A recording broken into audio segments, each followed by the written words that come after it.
కొత్త రకమైన సినిమా అని చెప్పారు నా కథ కొంచెం చెప్పారు.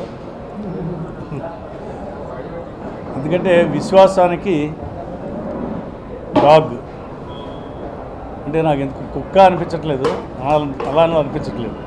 కాలభైరవుడు అంటే బాగుంటుంది, లేదా డాగ్ అంటే బాగుంటుంది.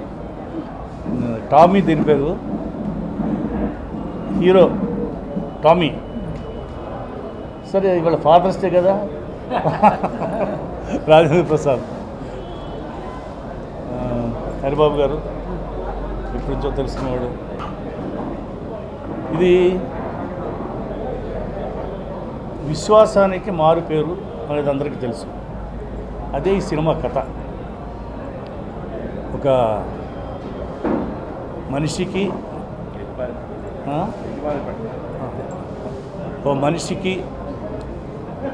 తనకి ఉన్న సంబంధం, ఆ విశ్వాసం మీద కథ తీశారు. దానికి నాకు చాలా అనుభవం ఉంది ఈ డాగ్స్ తోటి. మా ఇంట్లో ఎప్పుడు కూడా ఒక 5-6 డాగ్స్ ఉంది. దానికి ప్రత్యేకంగా డాక్టర్ కూడా ఉంటుండేవాడు మద్రాసులో, ఇక్కడికి వచ్చిన తర్వాత కూడా. అందులో జర్మన్ షెఫర్డ్, డాబర్ మ్యాన్ ఒకటి ఉండి నా దగ్గర. ఎంత విశ్వాసం అంటే ఆ డాబర్ మ్యాన్ మా మద్రాసులో ఉన్నప్పుడు ఒక దొంగ వచ్చాడు. ఆ దొంగని పట్టుకోవడానికి కరిచేయవచ్చు లేకపోతే ఇంకో తగ్గవచ్చు కాదు. యజమాని వచ్చే వరకు గుండెల మీద అలా కాళ్ళు వేసి నిలబెట్టింది. అలా కదిలితే కరిసేసేది అనమాట. అక్కడి నుంచి అలా అరిస్తే నేను వచ్చే వరకు ఉండి అప్పుడు కాళ్ళు తీసింది. డెఫినెట్గా ప్రతి ఒక్కరికి కూడా డాగ్స్తో సంబంధం ఉంటుంది ఏదో రకంగా జీవితంలో. అది ప్రతిబింబించేటట్టు డైరెక్టర్ రాజా తీస్తాడని నా ఉద్దేశం. సినిమా అంతా అయిపోయిన తర్వాత, సక్సెస్ అయిన తర్వాత,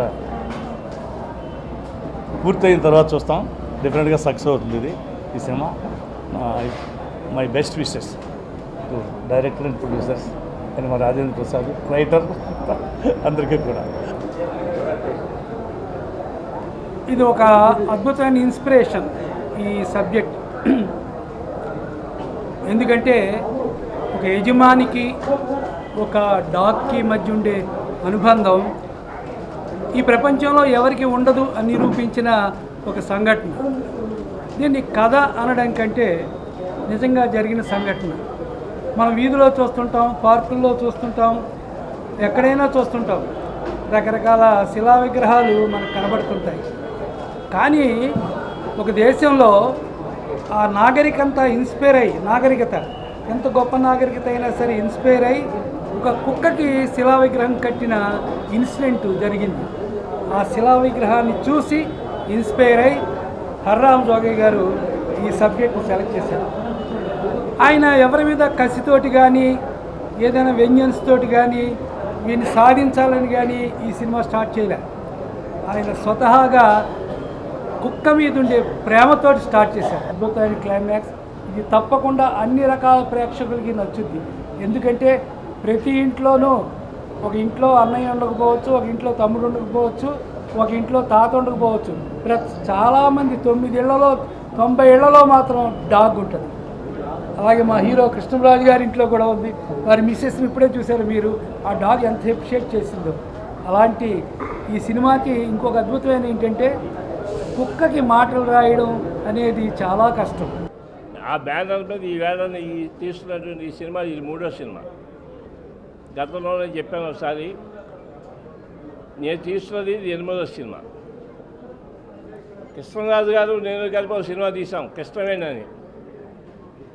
మేమిద్దరం పార్ట్నర్స్గా ఒక సినిమా తీసాం కృష్ణవేణి. అందుకని ఆ కృష్ణరాజు గారితో ఈవేళ ఆయన చేతులతోటి స్టిచ్చింగ్ చేయించడం ద్వారా ప్రారంభోత్సవం చేయాలని సంకల్పించి ప్రత్యేకించి ఆయన్ని, ఆయన భార్యామణి ఇద్దరిని కూడా నేను ప్రత్యేకించి పిలవడం జరిగింది. ఇకపోతే అంతా రామకృష్ణ గారు మీకు చెప్పారు. ఇది చాలా సెంటిమెంటల్ సబ్జెక్టు. ఓ రంగా మాట్లాడాలంటే మనుషుని జనాన్ని ఏడిపిస్తుంది. బయటకు వచ్చేవాళ్ళు ఏడుస్తూ బయటకు వస్తారు. అది దీని యొక్క ఈ కథలో ఉండేటువంటి ఇతివృత్తాంతం. ఒక యజమాని పట్ల ఒక్కొక్క ఉండేటువంటి విశ్వాసం ఎలాంటిది అనేటువంటి చెప్పేదే ఈ కథ. బాబు ఆర్ట్ పిక్చర్స్, బాబు పిక్చర్స్ చాలా గొప్ప గొప్ప సినిమాలు తీసినటువంటి ఆ కంపెనీ ఈ రోజున టామీ అని ఒక కొత్త రకమైన ఎందుకన్నాను అంటే, మనం ఇంతవరకు అనేక రకాలుగా మానవ సంబంధాలను చూసాం. మనుషులకు మధ్యన రిలేషన్షిప్స్. అలా కాకుండా నేను ఇంతకుముందు రాజేంద్రుడు గజేంద్రుడు అలాంటి కొన్ని ఏనుగుతో పిల్లలతో కొన్ని సినిమాలు చేశాను. కానీ నా జీవితంలో ఈ ప్రపోజల్ వినగానే హరిరామ జోగయ్య గారు అనే నిర్మాత ఎందుకు అంత స్పెషల్ సినిమాలు తీస్తారు వారు. ఇంతకుముందు వారితో నేను మా డైరెక్టర్ గారు కోడి రామకృష్ణ గారి డైరెక్షన్లో దేవుళ్ళు సినిమా యాక్ట్ చేశాను. నేను యాక్ట్ చేసిన ఒక పాట కొద్దిగా పోర్షనే అందులో, కానీ అది కూడా జీవితాంతం గుర్తుండిపోయేటట్టు. అందరి బంధువయ్య భద్రాచల రామయ్య. మీరు రాముని గుర్తు చేసుకుంటే ఆంజనేయుని గుర్తు చేసుకోవాల్సిందే, ఆంజనేయుని గుర్తు చేసుకుంటే ఈ పాట గుర్తు చేసుకోవాల్సిందే, ఈ పాట గుర్తు చేసుకుంటే తప్పకుండా మా కోడి రామకృష్ణ గారిని, వందే మాతర శ్రీనివాసుని నన్ను గుర్తు చేసుకోవాల్సిందే. అలా ఆయనకి ఇది పర్టికులర్గా ఎందుకు చెప్పానంటే, ఇవాళ ఉన్న నిర్మాతల్లో ఎంతమంది ఆ టేస్ట్తో సినిమాలు వాళ్ళు ఇష్టపడి సినిమాలు తీస్తున్నారు అని ఆలోచిస్తే కనుక అనవసరం. కానీ నా అదృష్టం బహుశా ఇవాళ క్షేమంగా వెళ్ళి లాభంగా రండి సినిమాకి దర్శకత్వం వహించినటువంటి రాజా వన్నన్ రెడ్డి దర్శకత్వంలో ఈ కథని తీసుకుని ఒక మనిషికి రిలేషన్షిప్స్ చూసాం ఇంతకుముందు. ఒక మనిషికి కుక్క అని నేను అన్నాం. ఎందుకంటే ఇవాళ నుంచి దాన్ని నేను ఏం పిలుస్తున్నానో చెప్తే మీకు అర్థమవుతుంది. బూగి, వాడి పేరు బూగి. నేను ఇంతవరకు ఫాదర్స్ డే అని మాట్లాడుకున్నాం మనం. ఈ ఫాదర్స్ డే సందర్భంగా నేను దాన్ని కొడుకుగా స్వీకరిస్తున్నానని మీ అందరికీ మనం చేస్తున్నాను. ఈ కథ తెలిస్తే మీకు కొంత ఆవేశంలో మా నిర్మాత గారు, కొంత మా కృష్ణరాజు అన్నయ్య వాళ్ళు కొంత ఆవేశంలో కొంత చెప్పారు. కానీ ఈ కథ గురించి మీరు కనుక వింటే, మీకు పిల్లలున్నా పిల్లలు లేకపోయినా, పిల్లలున్న వాళ్ళందరూ పిల్లలతో పాటు దీన్ని ప్రేమిస్తారు. పిల్లలు లేని వాళ్ళు ఎవరైనా భగవంతుడు ఇంకా మీకు బ్లెస్సింగ్స్ ఇస్తే కొంచెం ఆలస్యమైనట్టయితే వాళ్ళు దీన్ని ప్రేమిస్తారు. టోటల్గా అందరూ దీన్ని ప్రేమిస్తారు. ఎందుకంటే ఇది నన్ను ప్రేమిస్తుంది సినిమాలో.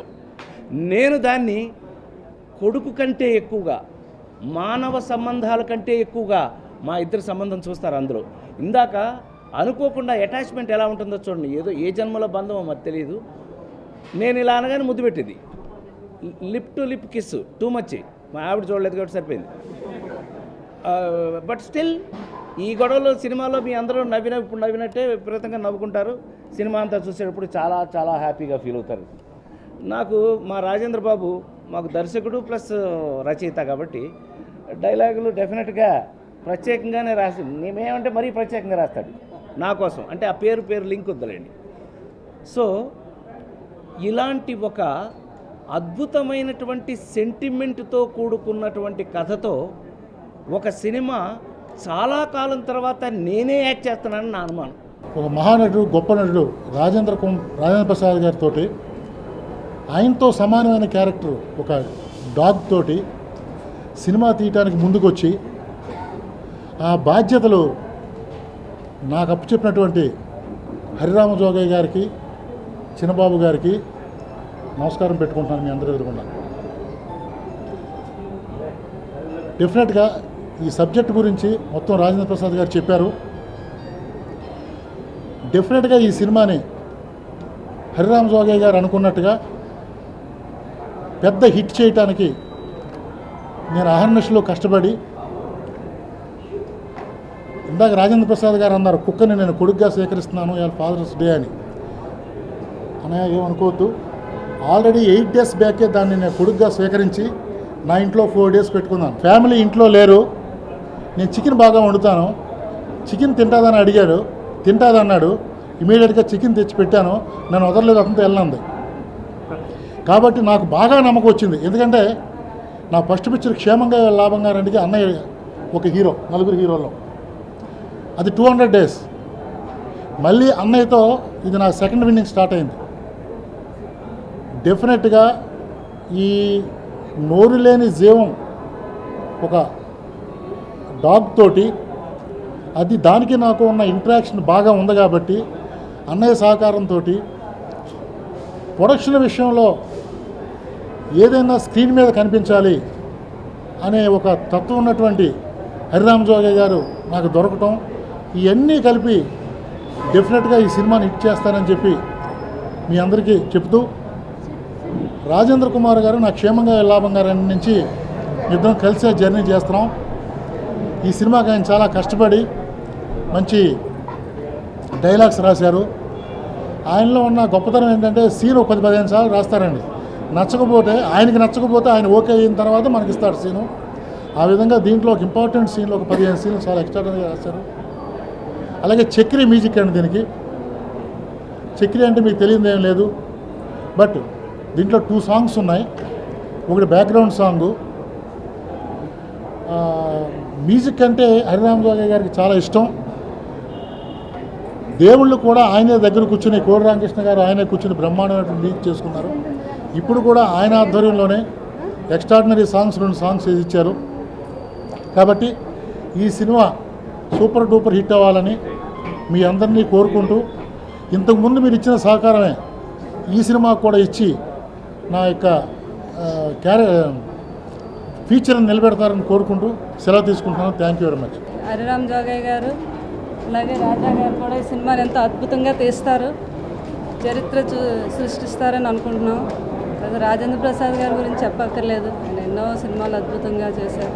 ఈ సినిమాకి ఆయన హీరో అవ్వడం కూడా అందరికీ చాలా అద్భుతమైన అదృష్టంగా భావిస్తున్నాం.